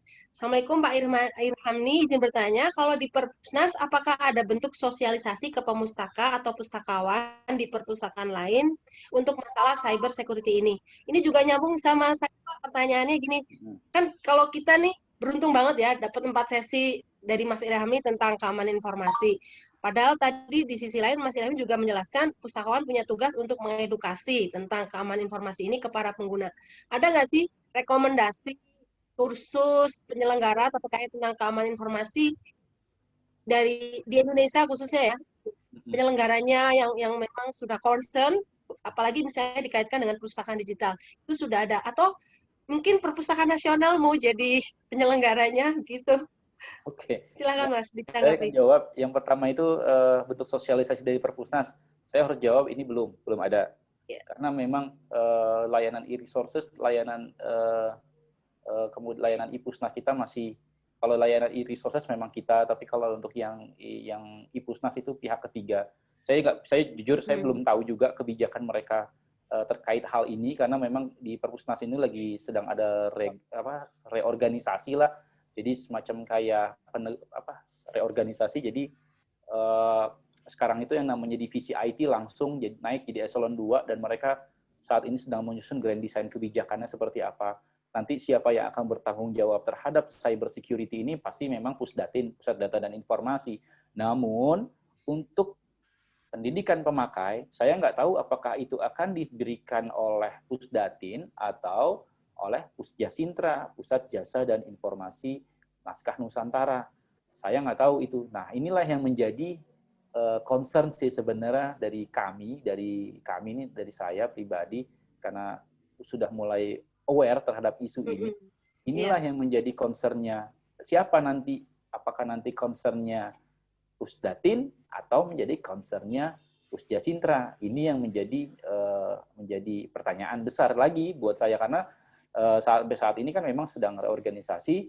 Saya juga sudah hampir 3 bulan ini nggak ngantor, hampir 4 bulan nggak ngantor, sehingga juga nggak begitu mengikuti kondisi tren yang ada di Perpustakaan Nasional saat ini. Tapi memang untuk masalah cyber security ini belum ada sosialisasinya, belum ada belum ada semacam kayak guidance-nya. Tapi kalau guidance untuk policy untuk recovery data dan lain sebagainya itu sudah ada, saya udah pernah lihat itu nanti akan jadi perka. Namun kalau untuk masalah cyber security ini saya kayaknya belum pernah dengar sih, benar itu sih. Kemudian untuk pendidikan cyber security, saya kira di Cisco juga ada, Cisco Certified Security Network Engineer, kalau nggak salah. Itu juga ada kok, cari aja di CCNA atau CISP kalau nggak salah. Ada kok itu. Ada kok di Indonesia. Kemudian yang ini ya, cara terbaik meyakinkan pemustaka memberikan pengetahuan terhadap security. Tahapan-tahapan langkah-langkahnya. Nah, di Indonesia ini jujur saya belum tahu karena memang belum ada yang melakukan hal ini. Bahkan Perpustakaan Nasional belum melakukan hal ini gitu. Sehingga mungkin dari YRC bisa menjadi pioneer untuk dalam hal ini untuk membuat semacam kayak how to secure yourself di digital library. Jadi bisa nih Bu Oci jadi sebagai satu tugas kelompok membuat satu desain project ya. Iya, betul. Infografis menarik untuk terhadap cyber security di perpustakaan atau di kampus atau di ini, jangan mana yang boleh, mana yang tidak, seperti itu. Ini bisa menjadi tugas yang menarik, Bu. Ya. Catat, Bu Oci. Eksekusi nanti ya. Kalau literasi yang ini sudah ya, sudah banyak kita infografisnya. Cuman memang untuk benar-benar yang tentang security gitu memang belum ada kayaknya ya. Betul. Kalau nanti di propose lah. Iya. Oke. Ya, terima kasih. Sama-sama. Oke, apakah ada yang ingin bertanya lagi? Saya satu lagi, Mas Irhami. Ya, Ibu.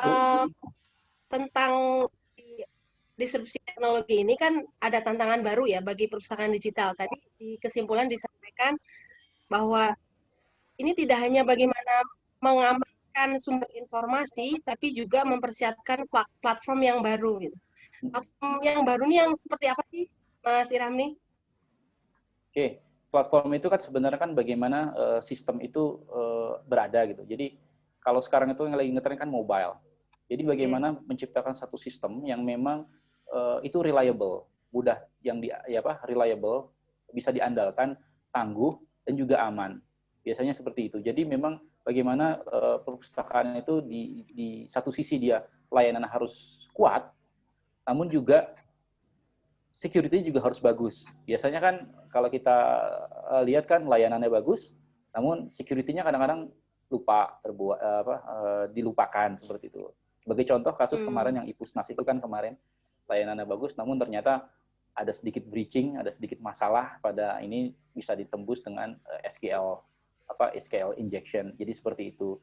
Sehingga kadang-kadang inilah yang menjadi tantangannya pustakawan. Kita menyediakan suatu platform yang memang bisa digunakan oleh pemustaka kapan saja dan di mana saja, namun juga kita juga memperhatikan aspek dari security-nya. Jadi seperti itu sih, Mbak. Ya, baik, terima kasih atas penjelasannya. Teman-teman yang lain, yuk kita sudah mulai panas nih. Ada yang ingin bertanya lagi atau menanggapi?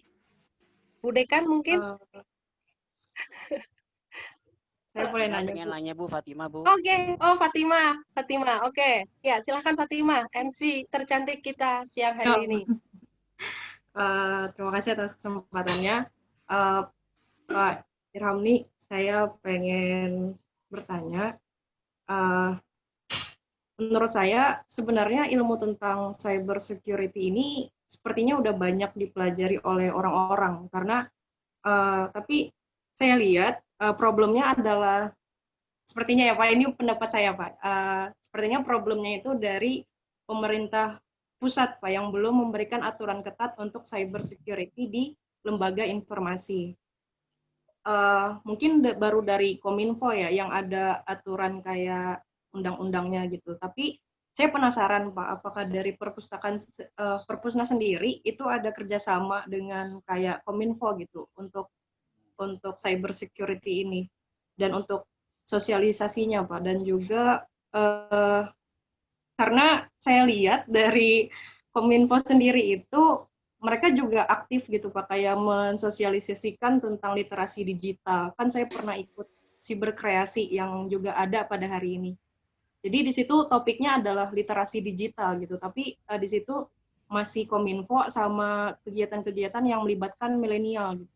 Kalau dari Perpusna sendiri apa bisa gitu Pak kita collab sama kayak Kominfo ataupun yang kayak yang dilakukan Kominfo dengan komunitas-komunitas gitu. Terima Kalau kasih di itu aja Pak. sendiri, ya, baik. Oke, kalau di Perpusna sendiri, saya jawab ya, mohon izin. Kalau di Perpusna sendiri sampai saat ini kita mau MOU sama Kominfo hanya sebatas untuk perluasan jaringan kerjasama perpustakaan.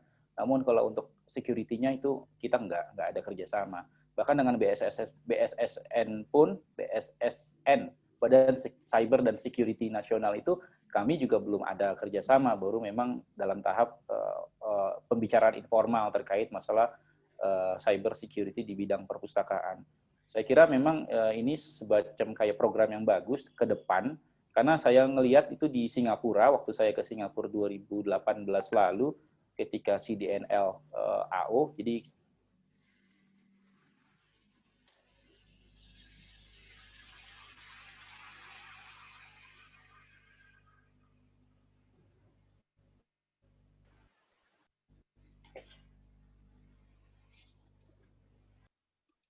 Halo?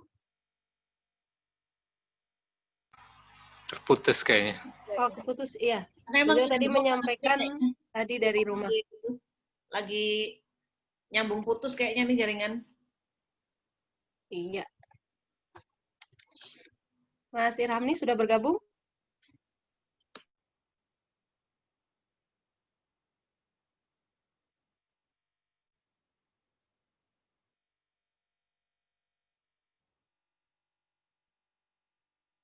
Yes. Ya. Sorry, ada tadi Silakan. ada miss. Jadi memang di Singapura itu memang ada mereka dua program utamanya, yaitu satu mereka meminimalisir hoax, yang kedua adalah mereka melakukan yang namanya proteksi terhadap data pribadi. Jadi dua program utama itulah yang menjadi program concern utama melalui bungkus dengan literasi digital. Jadi seperti itu. Jadi saya kira ini juga program yang menarik untuk dilakukan di Perpustakaan Nasional ke depan.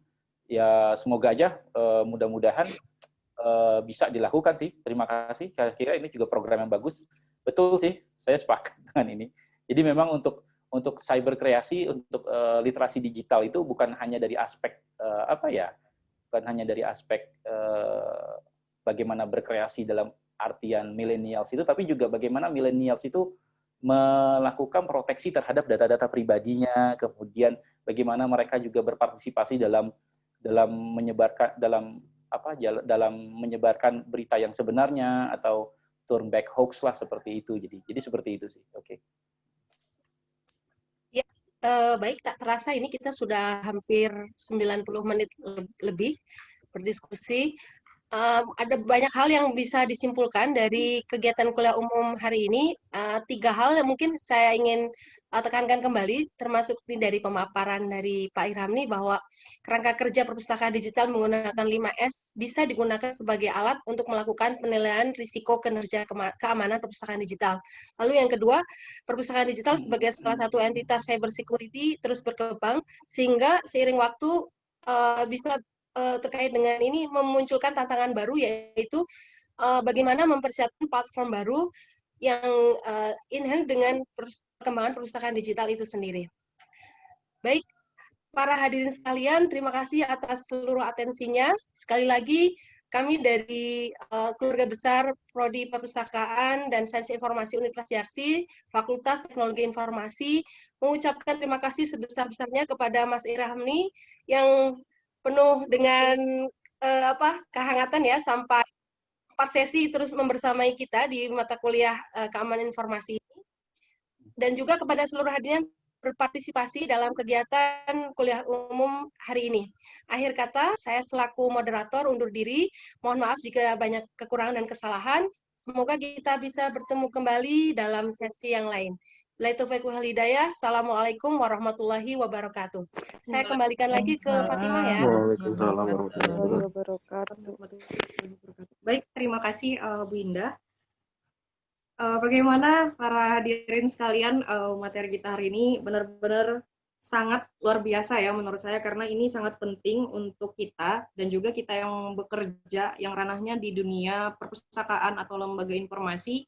Ini nih tugas kita gitu, dan kita harus menyadarinya dan memahaminya dari sekarang. Semoga setelah mendengarkan pemaparan tadi, kita menjadi lebih paham dan juga kita menjadi sadar gitu, dan bisa membantu orang-orang lain untuk juga mengetahui seberapa pentingnya cybersecurity ini. Baiklah, acara selanjutnya adalah penyerahan sertifikat yang akan diserahkan langsung oleh Kepala Program Studi Perpustakaan dan Sains Informasi kepada Ibu Nita Ismayati, SIPM HUM. Kami persilakan. Ya. Terima kasih Fatimah. Pak Irfamni, mohon diterima ya sertifikat dari kami.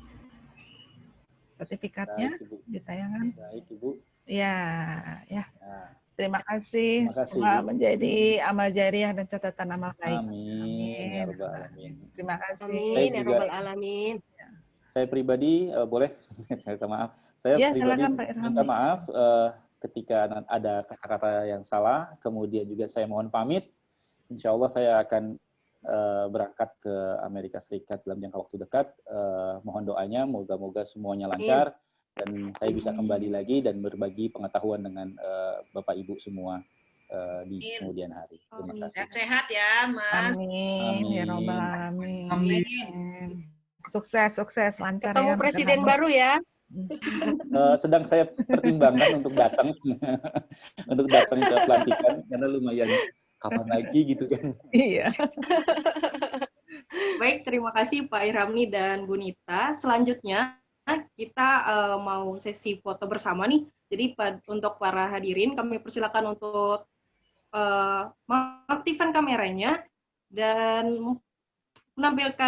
menunjukkan pose yang paling cantik di kamera. Oke, kami persilakan. Pose yang masih cantik kami tunggu ya? Para hadirin untuk menampilkan kameranya.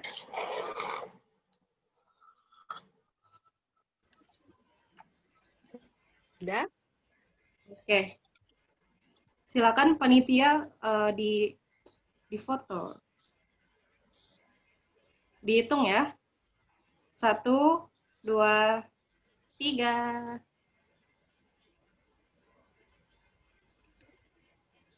Bagaimana panitia? Oke, slide selanjutnya. Tunggu sebentar.